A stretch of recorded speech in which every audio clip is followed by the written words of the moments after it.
中华县政府去年宣布讲，要伫丰原二林附近起火葬场，在地民众是真反弹。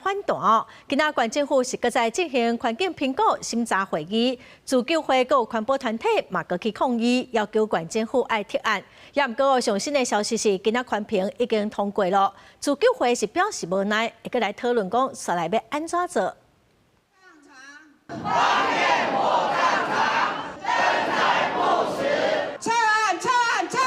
二林丰原县火葬场自救会100多位民众画口号，要求县府爱撤案。中华县政府去年宣布要伫丰原乡草湖南段228至2号的土地起火葬场，8月进行环境评估第2届审查。但是自救会认为，选地点的评估报告过程有空棚，已经向地检署申告，定在不实。我们很强烈怀疑说，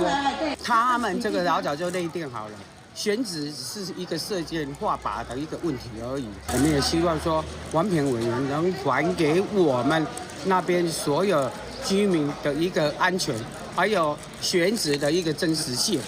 在这个地方5公里之内有方面工业区，还有20中客、20禁忌，但是健康风险并没有把它纳进来。我想这很多的东西是低估的，那我们这边空污本来就很严重了，不应该再增加了。环保团体指出，中华火葬场预定的地点距离当地的涂料工厂间隔无到500公尺，已经违反殡葬管理条例，而且空气污染无踏入附近工业区的污染源，根本无顾虑在地民众的健康风险。对此，环保局表示，拢有针对火葬场附近做影响评估，会交予环评委员来审查。周边这块这个敏感的这个所在，拢有去做这个影响评估啦，针对这个污染加成的部分吼，县府嘛提出方案甲措施啦吼，绝对会保证咱这个